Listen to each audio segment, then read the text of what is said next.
On Monday morning, the sun over Singapore had barely risen before being swallowed by the massive glass and steel blocks of the Sterling Global Logistics Tower. The brightly lit ground floor lobby, with a ceiling as high as a theater's, echoed with the steady tapping of high heels and leather shoes on marble. Employees in black suits, laptops tucked under their arms and eyes fixed on their phones, hurried through the security gates as if the world was waiting on the 40th floor. In a faded navy blue janitorial uniform, Camille Navarro was wiping the last raindrops near the revolving door. Her hair was neatly tied up, her face bare of makeup, her eyes focused on each precise stroke. No one noticed. Here, the cleaning crew was practically invisible, appearing before others arrived and disappearing before anyone left. Alexander Holt, the company's CEO, had just stepped out of the elevator from the parking garage. In his hand was a cup of strong black espresso, his long strides aimed toward the private elevator leading to the strategy boardroom. But then, he froze.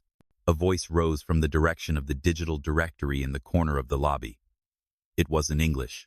对不起，这边的电梯到40层，您可以按左边的按钮。Sorry, this elevator goes to the 40th floor. You can press the button on the left. The tone was round and flawless, like a Beijing news anchor's, without hesitation. Holt instantly recognized it was Mandarin. More importantly, he recognized who was speaking. His eyes followed the voice to see Camille's creased uniform, mop still in hand, guiding a silver-haired Chinese businessperson in a dark blue suit, whose face shifted from confused to relieved. She spoke to him with the ease of someone standing in the heart of Shanghai. As soon as she finished, Camille turned to a delivery worker waiting nearby, switching tongues effortlessly. Señor, ¿puede dejar los paquetes junto a la recepción, por favor? Sir, please leave the packages by the reception desk. The delivery man blinked, smiled, and nodded. Gracias. Without pausing, Camille addressed a supplier clutching a stack of mislabeled documents. Ces documents sont pour la salle de conférence B, pas C. These documents are for conference room B, not C. Her voice was gentle, her gaze calm, her finger pointing in the exact direction. Holt stood there, espresso still in hand, as a strange feeling welled up, not mere surprise, but something closer to guilt. All these years running a multinational company, he had spent tens of thousands of dollars on interpreters, cross-cultural training. Yet, right here in his lobby, the person with the finest language skills was a floor cleaner. He inhaled, deciding to walk over. Holt. Excuse me. That was Mandarin, wasn't it? Camille, turning slightly surprised but composed. Yes, sir. Holt. And you speak Spanish and French too? Camille. Yes. I also speak Portuguese, German, Arabic, Italian, Swahili, and I can read Latin, though I wouldn't count that as speaking. He blinked, as if she had just claimed she could fly. Holt. Did you just say 9 languages? Camille. Yes, sir. Her tone carried no hint of boasting, only the plain truth. He regarded her for a few seconds, then smiled. Holt. Miss Navarro, do you have a few minutes? I want to talk more. In my office. A flicker of hesitation crossed Camille's eyes, the reflex of someone used to being overlooked. But then she nodded. All right, sir. Holt held the elevator door for her to step in, and as the steel doors slid shut, neither knew this ride would open an entirely new chapter, not just for Camille but the entire company. The elevator glided silently toward the 40th floor, a space reserved only for executives and VIP guests. Camille stood in the corner, hands clasped, back straight, eyes fixed on the numbers on the digital panel, climbing steadily. 18, 25, 33. Holt broke the silence. Holt. How long have you worked here? Camille, looking straight ahead. 12 years. But this is the first time I've been invited to this floor. Her tone wasn't exactly bitter, yet it carried another layer of meaning, the layer belonging to those who always stayed behind closed doors. The doors opened, and light from the glass walls flooded in, almost blinding. Thick carpet, the scent of walnut wood mingled with expensive coffee. Holt led Camille down the hallway. His assistant, a young woman in a gray suit, glanced at them with an expression of surprise and puzzlement. Holt did not explain, only a nod for her to open the office door. Inside, Holt's office was as spacious as a luxury hotel suite. A large world map hung on the wall, each country marked with colored pins. On a side table sat an espresso tray, photos of two children, and a silver trophy gathering dust from a trade conference in Brussels. Holt gestured. "Please, have a seat." Camille sat carefully, back straight, eyes not wandering, observing just enough to remember every detail. "Holt, honestly, I didn't expect to have this conversation today, but I saw you switch between 3 languages, like flipping a switch. How does someone like you with that skill end up working as a cleaner?" Camille looked out the window for a few seconds, then turned back. "Camille, do you have time to hear the truth?" "Holt, I wouldn't ask if I wasn't ready to listen." She rubbed her hands lightly, as if preparing for a speech with an audience of just one. The story flowed out slowly. Camille was born in Cebu, Philippines, an only child in a working-class family, her father a plumber, her mother a night shift nurse. They didn't have much money but believed education was the only ticket. Camille won a full scholarship in linguistics at De La Salle University, planning to pursue a master's degree. Midway through her second year, her mother fell gravely ill, and her father suffered a fatal stroke just 6 months later. Camille dropped out, returned home, cared for her mother, and took any job she could find. Supermarket cashier, night attendant at a nursing home, temporary clerk in an administrative office. Then she had a daughter, whose father disappeared. Eventually, the night cleaning shift at Sterling Global allowed her to take her child to school during the day and still pay the electric bill each month. Camille. But I never stopped learning. I borrowed books from the library, listened to the radio, read newspapers in 5 different languages, and practiced pronunciation by whispering while I worked. Language is the only way I feel I still have value. Holt was silent. The story wasn't told in a self-pitying voice. It was the truth, plain and sharp as a freshly honed blade. Camille. Most people never ask. They see the uniform and draw their conclusions. The word conclusions echoed in the room like an indictment. Holt leaned back in his chair, feeling its weight press against his chest. He looked straight at Camille. "Holt, Miss Navarro, I don't think we should let this end here." His words hung in the air, like the opening line of a chapter Camille had never dared to imagine. That afternoon, the service basement of Sterling Global Logistics buzzed with its usual activity. The atmosphere here was a world apart from the 40th floor. White-painted walls turned yellow with age, scuff marks lining the corridors from cargo trolleys, and the mingled scent of cleaning chemicals and vacuum cleaners. Camille was stacking microfiber cloths on a shelf when a deep, familiar voice came from the doorway. "Holt, may I bother you again?" She turned, slightly startled. "Camille, you came down here." "Holt." I couldn't stop thinking about our conversation this morning. Pausing. "I have an urgent matter. Can you help?" Camille wiped her hands on her uniform. "Camille, what is it?" "Holt. A group of partners from Sao Paulo arrived early. Our interpreter is stuck in Jakarta and won't make it in time. I don't want them sitting around in silence. You speak Portuguese, don't you?" Camille hesitated for only a second, then nodded. "Camille, I do." 5 minutes later, the door to conference room 4C swung open. 4 Brazilian guests in light-colored suits sat scattered around the table, scrolling through their phones and exchanging restless glances. Holt gave a brief introduction. "Holt, this is Miss Camille Navarro. She'll be assisting with interpretation today." Camille smiled and greeted them in Portuguese. "Camille. Boa tarde, senhores. É prazer conhecê-los." "Good afternoon, gentlemen. It's a pleasure to meet you." The shift in the room was as immediate as a switch being flipped. Shoulders loosened. Eyes focused. Camille translated each sentence smoothly, her intonation natural. And when one guest cracked a joke, she replied with a light quip of her own that drew laughter from the whole table. Holt couldn't understand every word from his seat at the head, but he saw the connection forming clearly. Camille wasn't just a bridge for language, she was turning a distant atmosphere into warmth, and a dry business exchange into a genuine conversation. 20 minutes later, the meeting ended. One of the guests shook Holt's hand and said in English, "She's the best interpreter we've worked with this year." "Where did you find her?" Holt glanced toward Camille, now quietly tidying up cups and glasses. "Holt, right here." As they walked out into the hallway, Holt kept pace with her. Holt, have you ever done professional interpreting before? Camille, number I've just helped people at the hospital, in government offices, no certificates. I chose to spend my time with my daughter. Holt, where is she now? Camille, 26, a nurse in Tampines. Paid her tuition, stubborn just like her mother. They both laughed. But beneath that laughter, Holt knew one thing. He had just witnessed living proof of untapped potential. The next morning, a drizzle fell over Singapore. Camille had just finished mopping the East Lobby area when Ron, the night shift supervisor, came hurrying toward her. Ron. Camille, the CEO wants to see you. Right now. Camille, pausing. Did I do something wrong? Ron. No idea. He just told me to send you up to the 40th floor. Camille wiped her hands on a small cloth and stepped into the elevator. That familiar blend of anticipation and caution wrapped around her.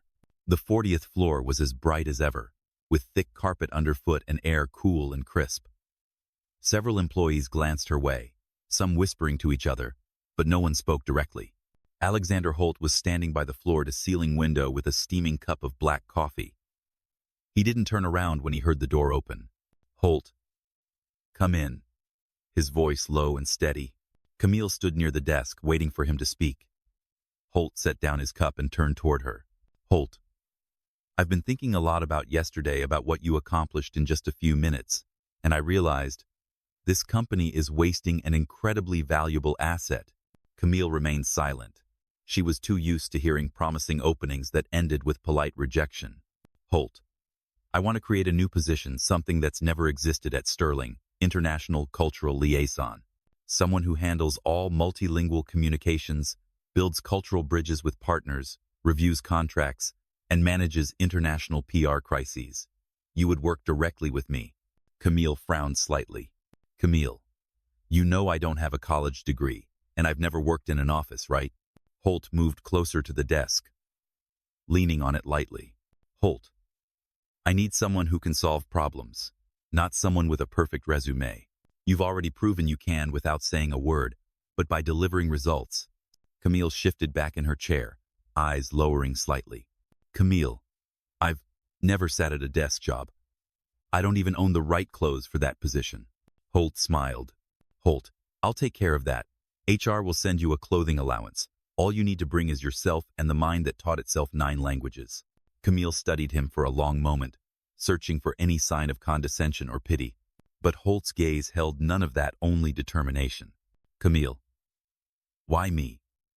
You have hundreds of candidates who fit the mold better.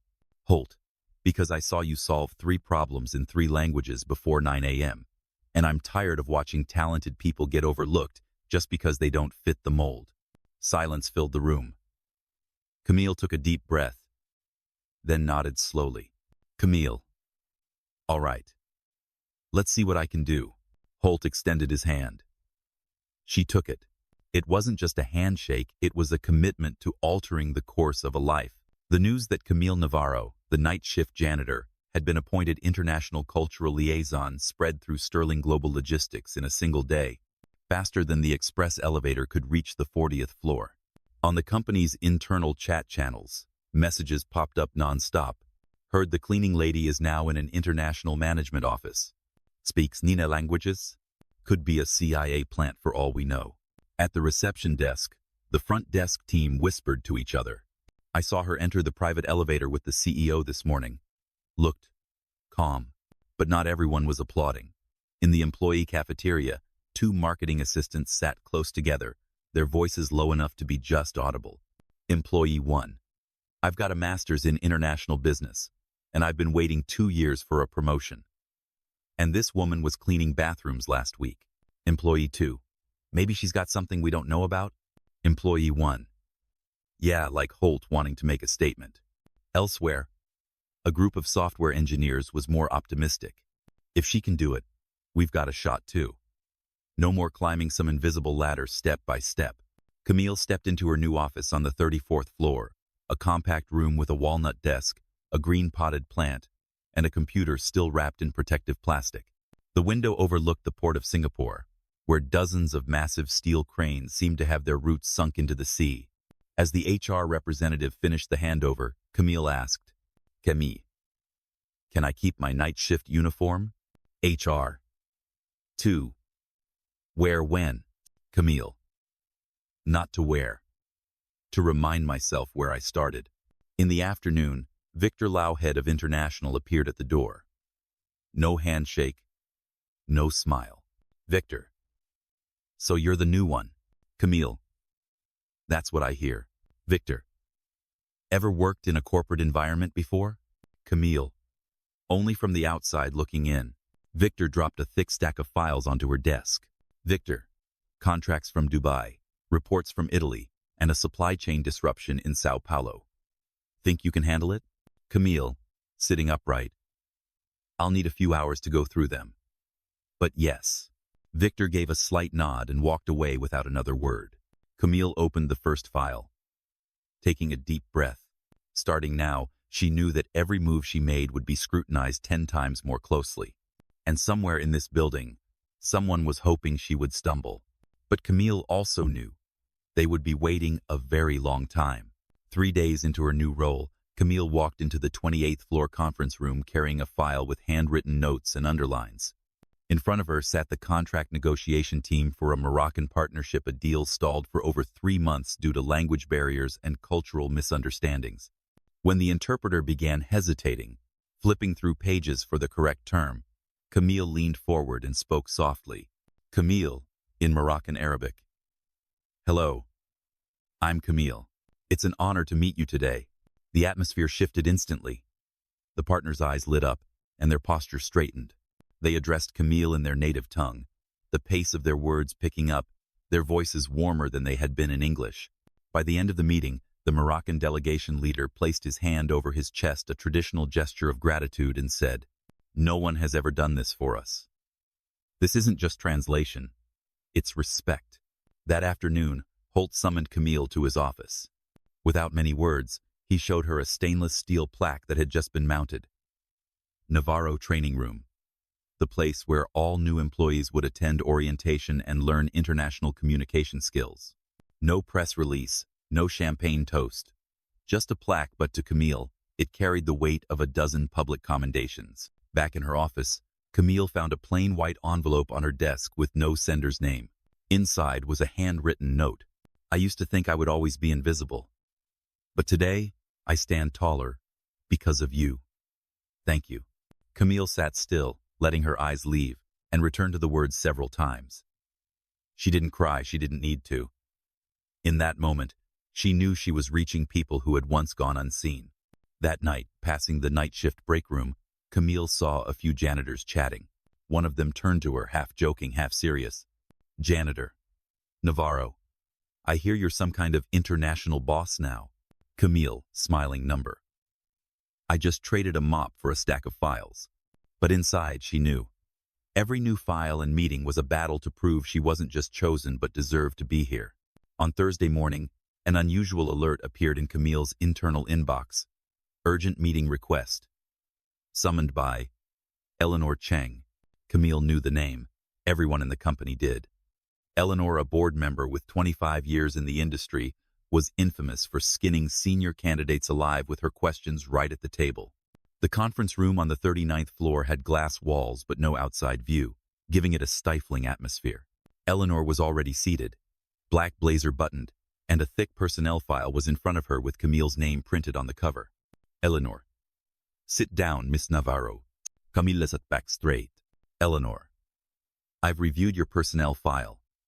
No college degree, no management experience, no international certification. Correct? Camille. Correct. Eleanor flipped a few pages, her voice cold as steel. Eleanor. 3 weeks ago, you were cleaning the 5th floor restrooms. Now you're handling multinational contracts. Explain. Camille kept her gaze steady. Camille. Because I speak 9 languages, understand our partners' cultures, and have salvaged 2 multi-million-dollar contracts.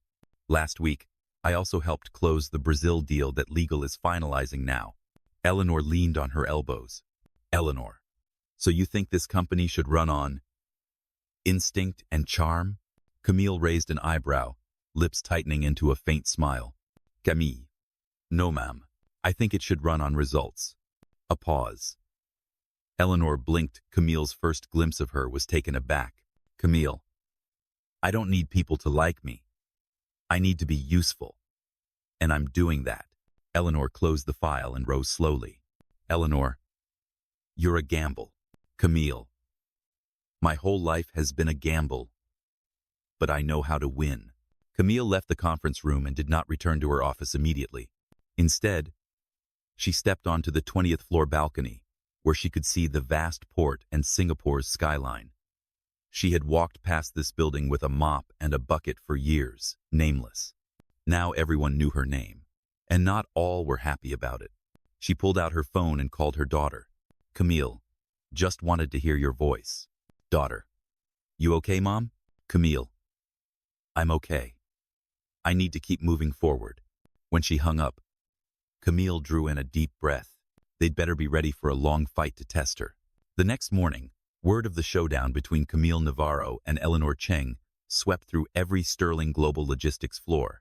The retelling grew with each exchange. Claims that Camille had fired back at Eleanor without flinching, that her gaze had locked on the board member like a swordswoman poised to strike.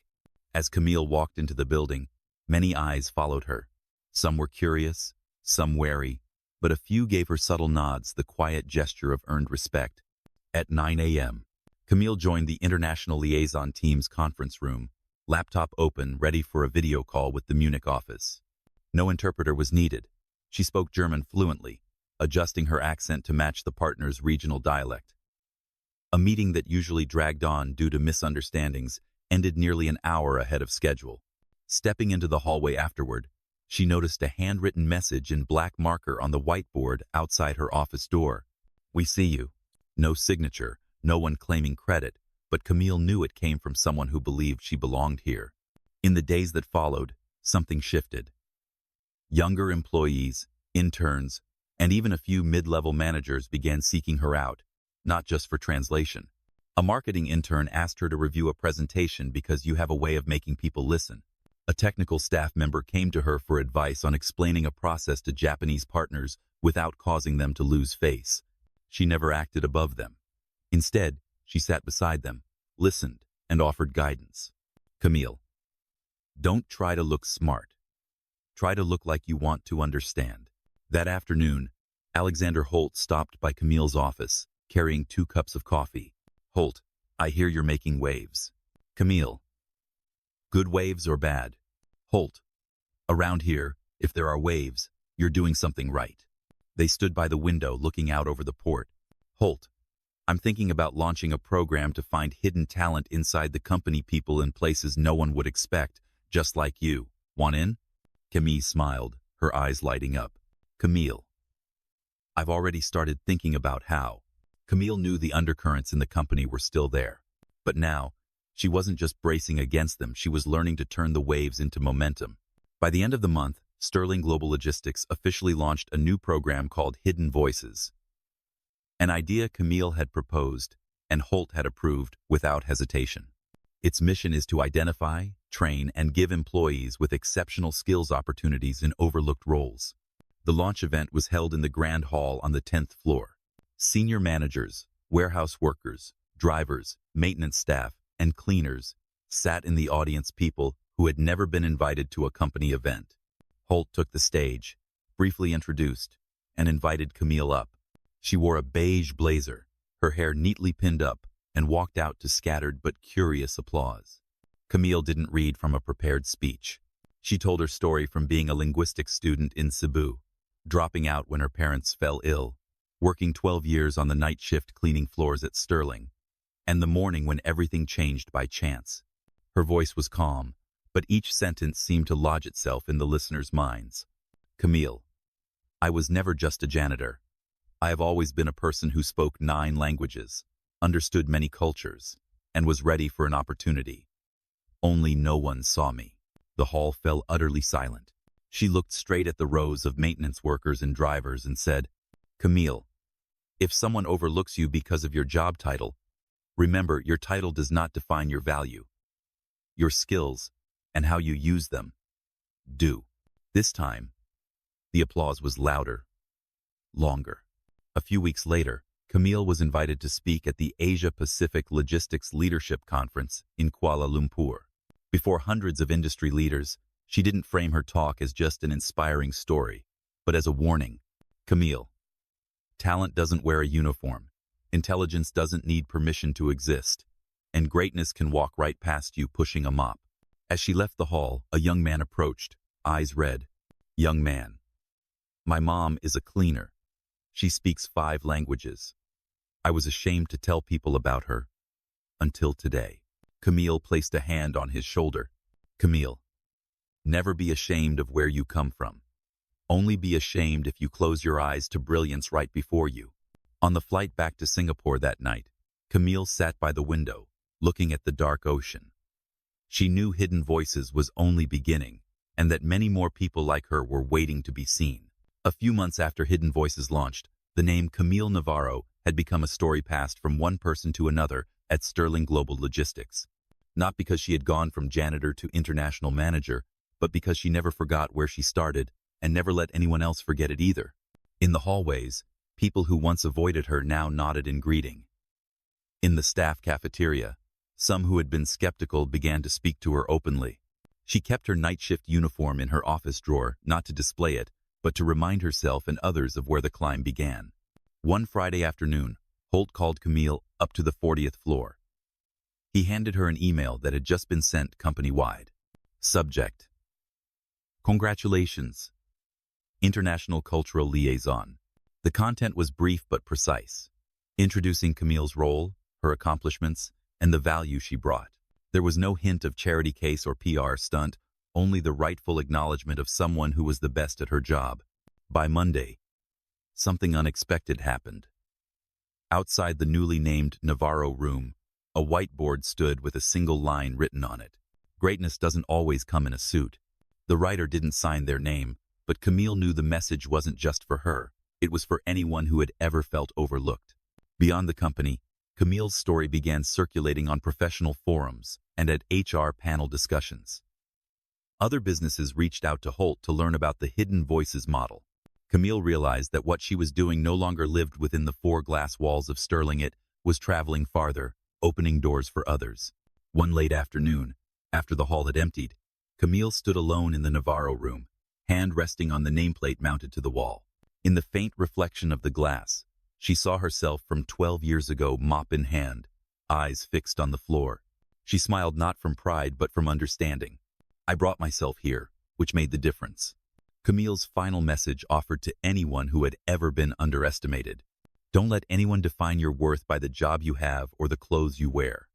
Talent doesn't have a uniform. Intelligence doesn't need permission.